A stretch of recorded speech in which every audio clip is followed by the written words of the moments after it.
আসসালামু আলাইকুম ওয়া রাহমাতুল্লাহি ওয়া বারাকাতুহু।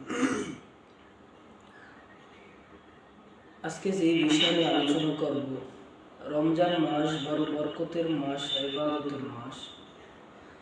রমজান সম্পর্কে নিয়ে আজকে আলোচনা করব, আপনারা মনোযোগ সহকারে শুনবেন। আল্লাহ তাআলা এই রমজান সম্পর্কে আল্লাহ তাআলা কি বলছেন? সূরা বাকারার 183 নম্বর আয়াতে আল্লাহ কি বলছেন? يا أيها الذين آمنوا كتب عليكم الصيام كما كتب على الذين من قبلكم لعلكم تتقون। হে আমার বান্দাবান্দি, তোমাদের উপর রোজা ফরজ করা হয়েছে। কাদের উপর রোজা ফরজ করা হয়েছে? শেষ নবীর উম্মতের উপর রোজা ফরজ করা হয়েছে। যেমন ফরজ করা হয়েছিল পূর্ববর্তী নবীদের উপর, তাদের উম্মতদের উপর, আমাদের উপর রোজা ফরজ করেছেন আল্লাহ তাআলা। এবং আল্লাহ তাআলা বলছেন যে এই রোজার মাধ্যমে তোমরা তাকওয়া অর্জন করো এবং আল্লাহর কাছে তোমরা পরেজগার হবে। এখন রমজান মাস পাইছি, রোজা রাখবো না তা হবে। এই রমজান মাস বরকতের মাস, ইবাদতের মাস। যাদের উপর আল্লাহ তাআলা রোজা ফরজ করেছেন তারাই রোজা রাখবে। রোজা যদি ভঙ্গ করে তার কাফারা দিতে হবে। আর এই রোজার মাধ্যমেই বান্দাবান্দি তুমি পরেজগার, দিনদার এবং তাকওয়া অর্জন করো। তাকওয়া কিভাবে অর্জন করো? আর রোজা ফরজ করেছেন আল্লাহ তাআলা 4টি ধাপের মাধ্যমে।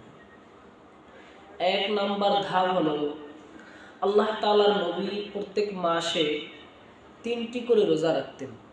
3টি করে রোজা রাখতেন। এই হলো নবীজি রোজা রাখছে, তা দেখে সাহাবায়ে কেরামরা কেউ রাখতে কেউ রাখতেন। এটা একটা অভ্যাস। দ্বিতীয় নাম্বার হলো যখন মক্কা থেকে মদিনায় যায়, মুহররমের 10 তারিখে একটা রোজা, এই যে রোজা আছে, এই রোজাটা ফরজ করেছেন, এটা রাখতে হবে। 3 নাম্বার ধাপ হলো যারা গরিব, টাকা পয়সা আছে,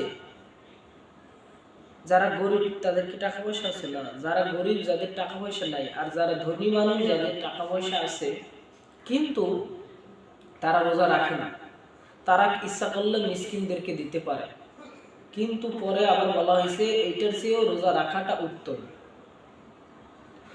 4 নম্বর হলো রোজা ফরজ করে দেওয়া হয়েছে সবার উপর। তাই আমরা রোজা রাখবো, আল্লাহ তাআলাকে দেখানোর জন্য রোজা রাখবো এবং এই রোজার মাধ্যমে আমরা তাকওয়া অর্জন করব, আল্লাহকে ভয় করব।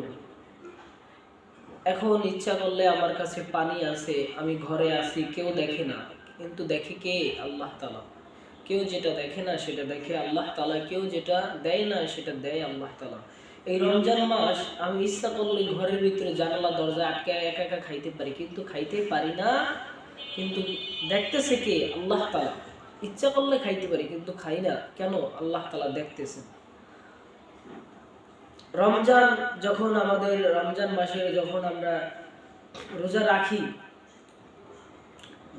যখন শেষ প্রান্তে আধা ঘন্টা 10 মিনিট আগে আমরা অস্থির হয়ে যাই, মনে হয় সব পানি আমরা খাবো, সমুদ্রে যত পানি আছে সব খাবো। কিন্তু আল্লাহর কি কুদরত, মহিমা, যখন আজান শুরু হয়ে যায়, 1 গ্লাস পানির আধা টান দিলেই কি একটা তৃষ্ণা আসে। রমজান মাস যারা রোজা রাখে তারা বোঝে রমজানের কি মজা, কি ফায়দা। মুমিনদের জন্য রোজা আনন্দ, আর কাফের বেঈমান যারা, কাফের তো রোজা রাখবে না, যারা মুনাফিক, যারা বেঈমান তাদের জন্য কষ্টকর। রমজান মাস যারা, রমজান আসছে, মুমিনরা স্বাগতম জানাইছে, তাদের জন্য আমলের বসন্ত। এই রমজান মাস বেশি বেশি আমল করতে হবে। আর যারা বেঈমান মুনাফিক তারা বলবে রোজা এখনো যায় না কেন, খালে গুনবে, এত কষ্ট কেন? মুমিনদের জন্য কোনো কষ্ট নাই। এই রমজান মাস বড় বরকতের মাস, নেক আমলের মাস, ইবাদতের মাস। বেশি বেশি মুমিনরা ইবাদত করে, কয় হায় হায় রোজা তো চলে যাইতেছে, নেক আমল কিছু করতে পারলাম না। এই রমজান মাস কেউ দেখে না, আমার আল্লাহ তাআলা দেখতেছেন, আমি রোজা রাখছি। কিন্তু আমাদের দেশে দেখা যায় অধিকাংশ চায়ের দোকানে, হোটেলে পর্দা দেয়, আমাদের অধিকাংশ বাংলাদেশের মুসলমান যারা অনেক সময় পর্দাই করে না, রমজান মাস আসলে তারা পর্দা করে, হোটেলে পর্দা দেয়, চায়ের দোকানে পর্দা দেয়, ও যাইয়া দেখে কি ও পর্দার তলে খায় না। ইচ্ছা করলে খাইতে পারি, কিন্তু আমার আল্লাহ তাআলা তো দেখতেছেন। এই একটা মাসের দ্বারাই তুমি 11 মাস চলার জন্য এই রমজান মাস দেওয়া হয়েছে, যে বান্দা রমজানের মাধ্যমে তাকওয়া অর্জন করো এবং এই একটা মাস দিয়ে চলবা। এই একটা মাসের উসিলে তুমি পুরো 11 মাস চলার চেষ্টা করবে, তাহলে তোমার জীবন সফল হয়ে যাবে। আমি রমজানের বাইরে যেরকম কাজ করছি সব বাদ, এখন রমজানের ভিতরে ইনশাআল্লাহ ভালো হয়ে চলার চেষ্টা করো।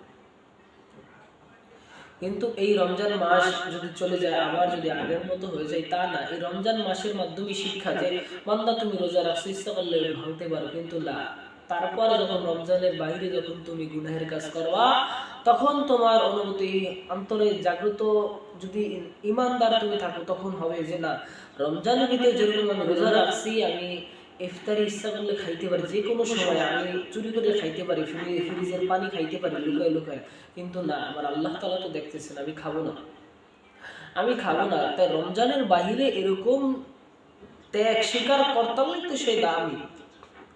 আর এই রমজান মাস, যে এটা দ্বারা আমরা অনেক শিক্ষা পাই, যে অনেক গরিব দুঃখী যারা আছে, তারা না খায় থাকে, তাদের কি কষ্ট, আমরা যখন রোজা রাখি তখন এটা অনুভূতি হয়। আল্লাহ তাআলা বলেছেন, ইয়া আইয়ুহাল্লাযীনা আমানু কুতিবা আলাইকুমুস সিয়ামু কামা কুতিবা আলাল্লাযীনা মিন ক্বাবলিকুম লাআল্লাকুম তাত্তাকুন। ওই আমার বান্দা বান্দীরা, তোমাদের উপর রোজা ফরজ করা হয়েছে যেমন তোমাদের পূর্ববর্তী নবীদের উম্মতের উপর ফরজ করা হয়েছে। এই রোজার মাধ্যমে তাকওয়া অর্জন করো। তাকওয়া হলো আল্লাহর ভয়। যে রোজা রাখে তারে বলে রোজাদার, যে কোরআন মুখস্থ করে সে তাকে বলে কোরআনের হাফেজ, যে কদু বিক্রি করে তাকে বলে কদুওয়ালা, যে দুধ বিক্রি করে তাকে বলে দুধওয়ালা, ঠিক নেই? আর যে আল্লাহর খাঁটি আর বান্দা তাকে বলে আল্লাহওয়ালা, আর যে রোজা রাখে তাকে বলে রোজাদার।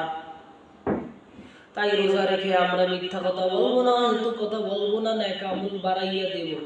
আজকে দ্বিতীয় রমজান চলতেছে, এখন থেকেই নিয়ত করতে হবে, রমজান মাস যেহেতু পাইছি, জীবনে আর কতদিন বাঁচবো আর না বাঁচবো জানি না, এই রমজান মাসে আল্লাহ তুমি আমার হায়াতকে বাড়ায় দাও এবং বেশি বেশি নেক আমল করতে পারি। আল্লাহর কাছে কান্নাকাটি করে বলবেন, ওগো আল্লাহ, আমার নেক আমল করার তৌফিক দান করো, গুনাহের কাছ থেকে হেফাজত করো, অহেতুক কথা থেকে হেফাজত করো, জবানকে মিথ্যা কথা থেকে হেফাজত করো, গালিগালাজ থেকে আমাদের জবানকে হেফাজত করো আল্লাহ।